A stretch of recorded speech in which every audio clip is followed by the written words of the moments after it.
former national runner-up Rocco Welsh is set to transfer from Ohio State to Penn State. Even though the room is as crowded as it is, Cael Sanderson still finds a way to get it to be even stronger.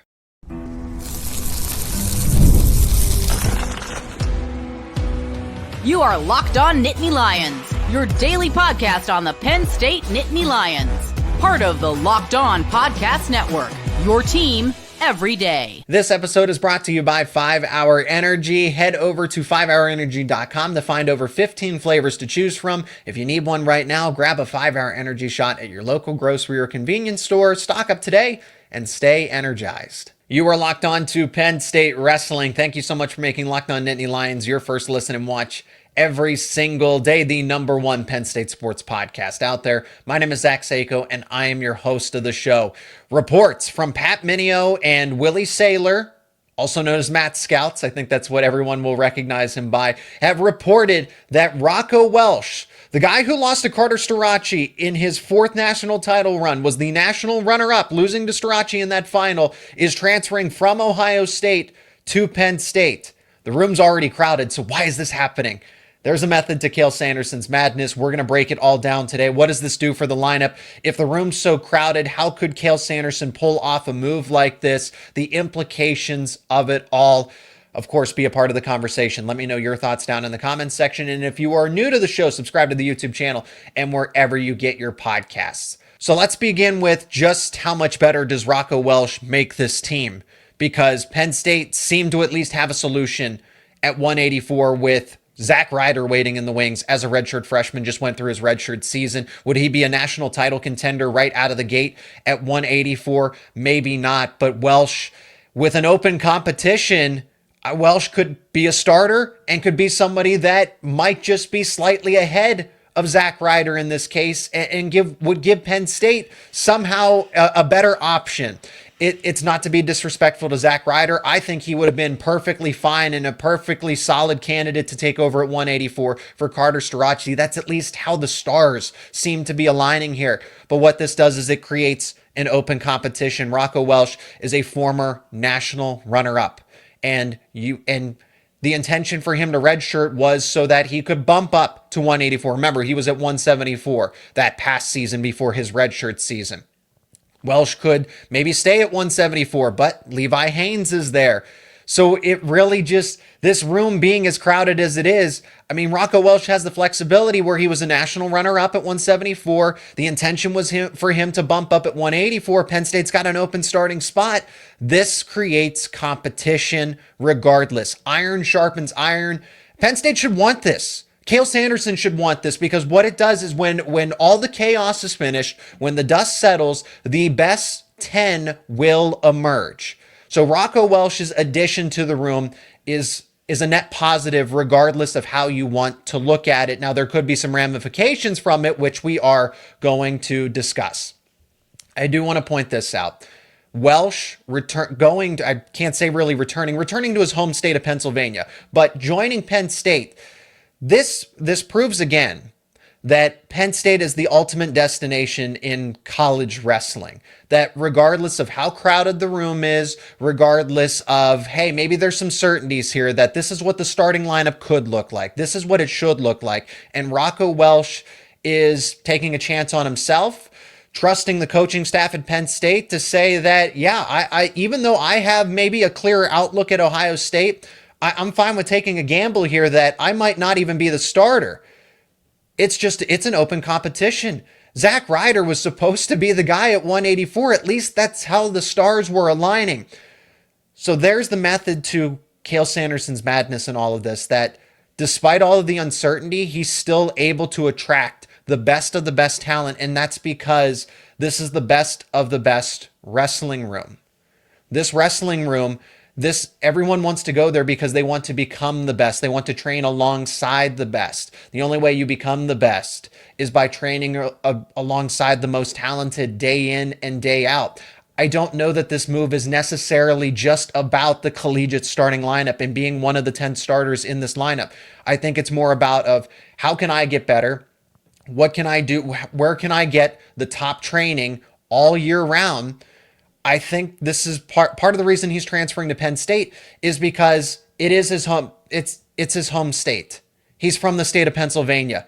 There clearly was some frustration with Ohio State, just given the rumors that were circulating that, there was frustration building up because I don't know that Rocco Welsh exactly wanted to go through a redshirt season. He probably felt that he was the best option at 174, 184, whatever have you. And Ohio State and head coach Tom Ryan said that, hey, we're going to have you redshirt this season, and we're going to go in a different direction, but you'll come back and you'll be stronger, of course, because he goes through a year of training, right? Welsh was only naturally going to get better, and he showed it going undefeated in his redshirt season, wrestling in unattached tournaments and matches.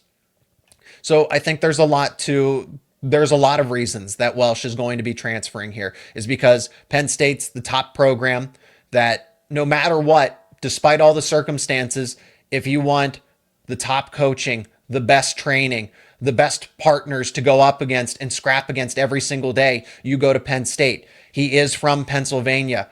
This is something that not a lot of people talk about. Everybody's going to point to NIL and say that Penn State is throwing massive amounts of money of NIL around. It's not about NIL here. It is all what it is about, though. There is financial reasons involved. It has to do with the scholarship increase. Penn State Pat Kraft has said that he is committed to giving what Penn State needs for for Cael Sanderson to be successful. So let's address that real quick. 20 scholarships. Well, Penn State could actually have up to 30. Any wrestling program could have up to 30 scholarships. Before it was 9.9. So now I think some of the reasons why maybe wrestlers, they went to other programs because they had an opportunity to get a scholarship from said program where they didn't at Penn State. But now when Cael Sanderson does confirm in a media availability that he's probably going to have about 20 scholarships to work with. He did say that he doesn't know if the team will ever reach 30. He said this. He's gone on the record to say this. We have it on film. But in that press conference, he did acknowledge that we're probably going to have around 20 scholarships to work with, which means you can get a full ride, you can get a free education, free room and board, and then you get to go and train at Penn State amongst the top wrestlers in the entire country. So those are all the factors of why he's transferring to Penn State. Part of the reason of why he left Ohio State is because maybe he felt like Ohio State didn't have his best interests at the end of the day.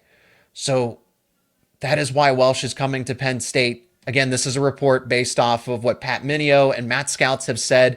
I'm going to trust their sources because they seem pretty confident too, even though Penn State at this point in time, Penn State and Rocco Welsh haven't put out an official announcement. But we got to go through what this lineup is going to look like. Is this bad for the sport? There is a harsh reality to it, which we are going to address. All coming up here on Locked On Nittany Lions. And today's show is brought to you by Nissan. We're all about the stats because numbers do not lie. And when it comes to the all-new Nissan Armada Pro 4X, the numbers are on an MVP level. With the ability to tow up to 8,500 pounds, it can quite literally carry the whole team, plus the gear wherever you need to go. It's powered by a twin-turbo V6 engine, delivering the strength and performance to handle highways, back roads, and everything in between. And with room for up to 8 people, the Armada Pro 4X is built for big crews, big adventures, and even bigger memories. Whether you're exploring off-road trails or rolling up to the arena, the Armada Pro 4X brings power, versatility, and style wherever you go. Take your adventures to new heights in the all-new Nissan Armada Pro 4X. Learn more at nissanusa.com. That is nissanusa.com. Today's episode is also brought to you by FanDuel. March Madness is here, and FanDuel is giving you the chance to get in on the action like never before. Right now, new customers can get $200 in bonus bets. That's right, $200 in bonus bets when your first $5 bet wins. That's 200 extra bucks to use on everything from buzzer beaters to Cinderella stories and even who's cutting down the nets. You can pick your favorites. If you got your eye on a few underdogs this year, FanDuel makes it easy to back them with spreads, totals, and game props. You stay in the action with tournament games happening almost every day. There's always something exciting to bet on. It's easy. It's fast. The FanDuel app is simple to use. And when you win, you get paid instantly. There's no waiting around. So visit FanDuel.com and get in on the college hoops action all tournament long. Again, that is FanDuel.com. Everybody's wondering, what does this do to the lineup? Because 184 had a fairly simple solution. I want to go through some of the ways that Penn State could have answered 184 with Carter Starocci, the lone five-time NCAA champion, moving on. Zack Ryder was supposed to take over. At least that was one of the options they could have had. Maybe Ryder isn't ready. It's hard to argue against that because everything that I've heard says that Ryder was ready to go. He had a phenomenal redshirt season in the way that he wrestled and competed in different tournaments. Ryder has been a beast, to say the least, behind the scenes here. And then there was also the other option, which Jeff Byers had brought up in some previous episodes as well, the voice of Penn State Wrestling, if you didn't know that. Jeff had mentioned that Josh Barr going into next season could potentially cut down to 184. He went up to 197, but at least it was on the table from the way he had mentioned it, just talking about, hey, the lineup gets complicated with next season, because Connor Mirasola at 197, one of the top recruits in the country, his twin brother Cole Mirasola looks like the heir apparent to heavyweight for Greg Kirkfleet. Kind of similar to the way that Zack Ryder looked to be the sure replacement for Carter Starocci at 184. But another option was that Barr goes back down to 184 because that was his natural weight class coming in. Barr at 84, and then, whomever takes over at 97. Not a lot of people expected Barr to take this. I mean, I think the Penn State circle did. I'm pretty sure that everybody in the Penn State mat room knew what Josh Barr was capable of right out of the gate. But then we got to see it in real time and became an instant national title contender and proved that by finishing as a national title runner-up in his redshirt freshman season, even though that's not his weight class. 197 was not his weight class. So for me, it's hard to look at that and say that, Barr should go back down to 84 when he's a title contender at 97. It makes sense to keep him there. You have an anchor at 97 for the next 3 years. He still has 3 more years of eligibility. With Rocco Welsh coming into Penn State's mat room, it's hard not to say that he would be an ideal option because he would have started at Ohio State. He would have instantly been the option at 84. Maybe he cuts back down to 74. I'm not sure. I'm not sure how Ohio State handled this situation. But if he's going into the transfer portal, they didn't do something right. If you're looking at it from Penn State's perspective, whether it's Zack Ryder, whether it's Rocco Welsh, you are getting somebody that is going to be a top 5 wrestler in the country. Zack Ryder, maybe he's not a true title contender because of the likes of Max McAnally. Everybody should be high on McAnally because of the way he performed in his redshirt freshman season. He's probably going to be the title favorite at 84. But there was also Angelo Ferrari. When we were having these conversations projecting 84, I made sure to bring up the return of Rocco Welsh even before all of this. I said, hey, don't forget about Rocco Welsh. That was a national runner-up at 74. He only lost to Carter Starocci. It was a close bout. Granted, Carter was hurt. He was on one leg, but you get my point is that Welsh has a lot of potential. So don't discount him that he's going to be ready to go at 84 for Ohio State. And that's more competition for Zack Ryder. But now they're going to be competing against each other daily at 84 pounds. It's crazy to think Cael Sanderson's able to pull this one off. But as far as the lineup will look, Rocco Welsh could easily go in and start and defeat Zack Ryder in a wrestle-off, and that's that. It could go the other way around. Zack Ryder was, according to some rankings, the top overall pound-for-pound recruit in the class of 2024. Luke Lillidahl was in some. Joe Seeley was in as well. Zack Ryder was another one of them. Penn State. And the Mirasola twins were also, all of them conservatively were top 10 national pound-for-pound recruits. All of them. So that's the pedigree that Rocco Welsh is bringing as a young college veteran. He's starting to turn into a veteran here. Zack Ryder's the newcomer, even though he's a redshirt freshman, but he was one of the best wrestlers in the entire class of 2024. I look at this, I'd probably lean Rocco Welsh because he does have a little more experience, but it's not like Zack Ryder didn't have a phenomenal redshirt season in his own right and doesn't come with all the potential in the world as well. So there's really no guarantee as far as, well, it's going to be Rocco Welsh. Well, it's going to be Zack Ryder. People are going to wonder, is Zack Ryder going to transfer? There is the David Taylor connection. Most people are starting to say that, oh, well, this means if Rocco Welsh is coming in, then that means Zack Ryder is leaving. I want to go back to the point that I said about scholarships and the idea of open competition. These wrestlers know what they're signing up for. When they go to Penn State, when they commit to Penn State, they know that they are going to face the best of the best. They know that they are going to be challenged every single day, and that's what they want. They know what they're signing up for in this case. It would absolutely make sense for Zack Ryder to potentially transfer out. If he does have that strong of a connection or relationship with David Taylor, Oklahoma State is trying to build something similar to what Penn State is doing, obviously, because David Taylor's a protege of Cael Sanderson. But it's not a guarantee.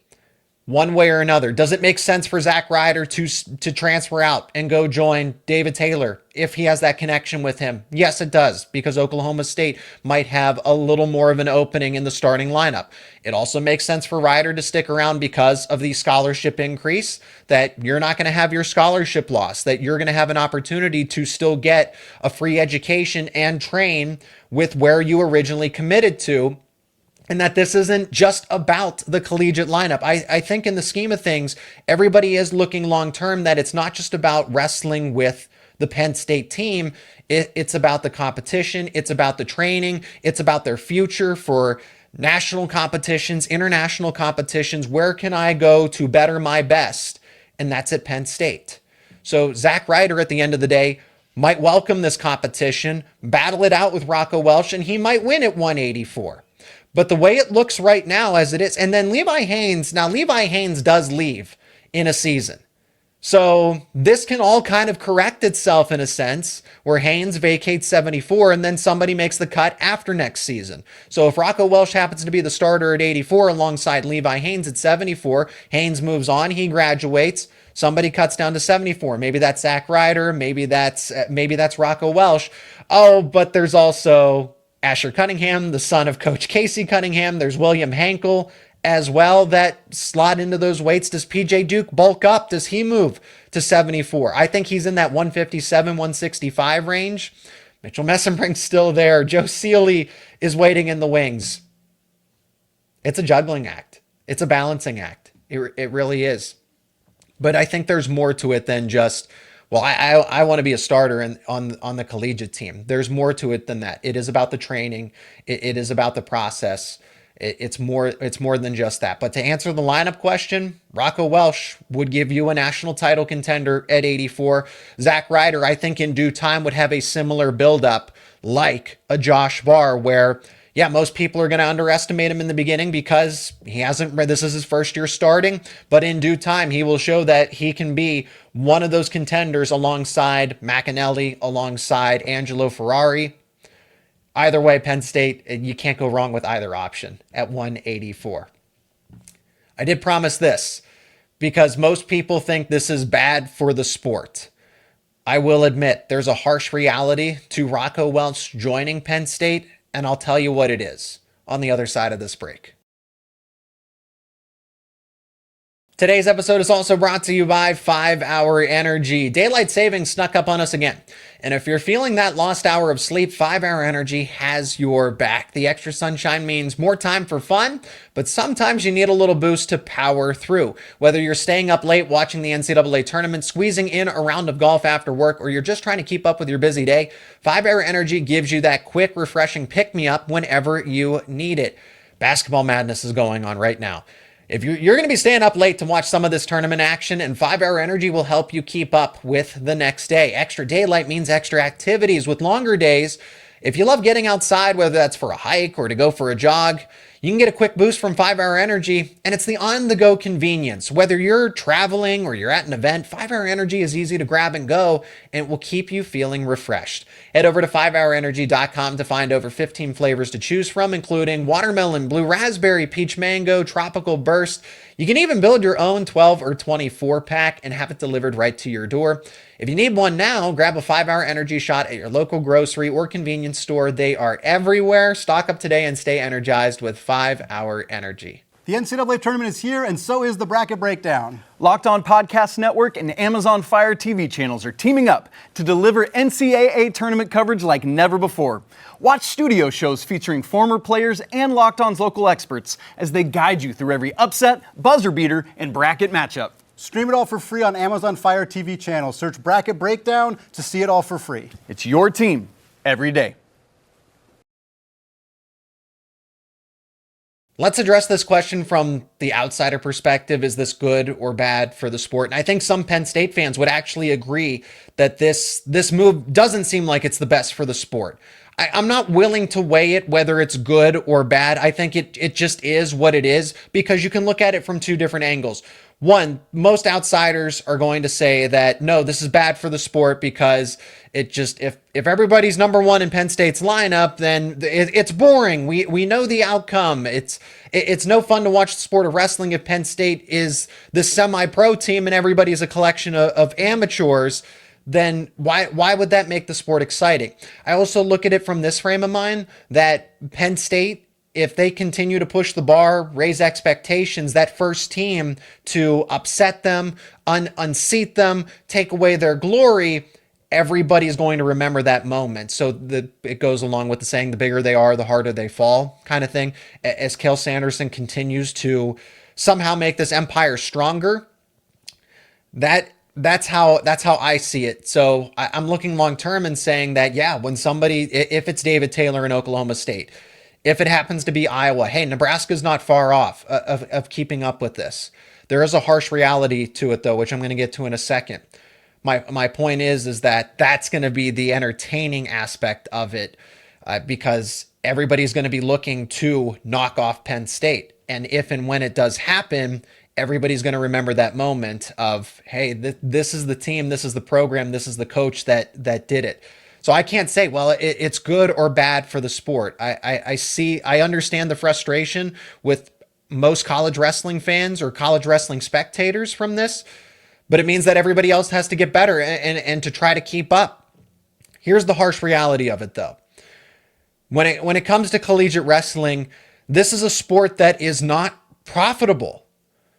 That's only part of the harsh reality here. It gets a little worse.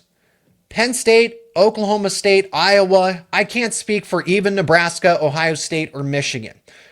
And as of right now, it looks like Penn State, Oklahoma State, and Iowa, those three seem to be the biggest financial players in all of this. Pat Kraft, the athletic director for Penn State, I can speak to Penn State's perspective because I know, I hear, I listen to what these people are saying. Cael Sanderson has said that, hey, I'm getting a scholarship increase. It is not mandatory for college programs to get over 10 scholarships. Those programs, if you don't have the financial backing, you can't add 10 or 20 scholarship athletes on a wrestling team to a team that is already not profitable as it is. Look at the numbers. Penn State took, I think it was $2 million loss for this past season in terms of revenue. They were net negative in terms of profitability. They lost money. They owed money at the end of the season. Football is what carries everybody. Men's basketball. If we're talking about finances and the economics of all of this, that's the harsh reality. Penn State, Oklahoma State, it seems like Iowa are the programs that are prepared to spend money for whatever reason it is. It's because the sport of wrestling is important to Penn State, the community, and the state of Pennsylvania. You could argue the same for Iowa. You can definitely make the argument for Oklahoma State. They are financially committed. Cody Stovall of Locked On Oklahoma State has told me that Oklahoma State is ready to spend the necessary money to fund the program, to help out David Taylor, to give him whatever he needs. Iowa's going to do the same thing because the sport of wrestling matters to the University of Iowa, to the community that surrounds it, similarly to Penn State. I can't say that for Ohio State. I can't say that for Michigan. I can't say that for a lot of other programs. How willing are they to get into what is turning into a financial arms race in wrestling? The harsh reality of all of this is that it's going to be a 3-team race, maybe a 4-team race, because there are only a few universities that are seriously committed to pushing wrestling. And now that the NCAA, because of different court cases, because of NIL, the transfer portal, and now these court cases that change how rosters are constructed, the scholarship limits and everything else, Penn State can now add those scholarships because they are willing to fund them and they can fund them. Oklahoma State will do that as well. Iowa most likely too. But other universities are probably not going to be too keen on doing that. And then for the fact of the matter, some of them just can't keep up. Some of them will not be able to do that. So it's not just Penn State dominating the competition. It's that Oklahoma State will continue to pull apart from the pack. Iowa will continue to pull apart from the pack as well. And you will have this 3-team race with maybe a Nebraska going in there. Maybe it's an Ohio State at some point in time. It's really tough for me to say that now with Rocco Welsh leaving Ohio State for Penn State. So I hope people understand what I'm trying to convey here. It's going to be Penn State, Oklahoma State, Iowa. You might get a couple of other schools here and there that jump into the race for a season or two, but consistently, if we're talking 5 years, 10 years, 15 years, that is the outlook, is that this is going to be a 3-team race seriously for consistency from here on out until something would change. But it looks like everything's set in stone here with the way that the House settlement is and the NCAA. Government court cases are now involved to figure this all out. And Penn State actually benefits from all of this. Oklahoma State, whichever schools are willing to pour the resources into it are going to benefit. And I can't make that argument for every other school. They got to be worried about funding other programs. So I don't know that wrestling's going to get the attention that it needs, the priority that it needs across all of the other schools, generally speaking. That's the harsh reality of it. And Penn State, Oklahoma State, and Iowa are going to be better because of it, and other schools are going to take a step back because of it as well. Rocco Welsh transfers to Penn State. It looks like this is a monumental move, and there's going to be more that are going to happen. There's going to be more transfer portal movement. Maybe some other wrestlers are going to join Penn State. Maybe some are going to leave. It's going to happen.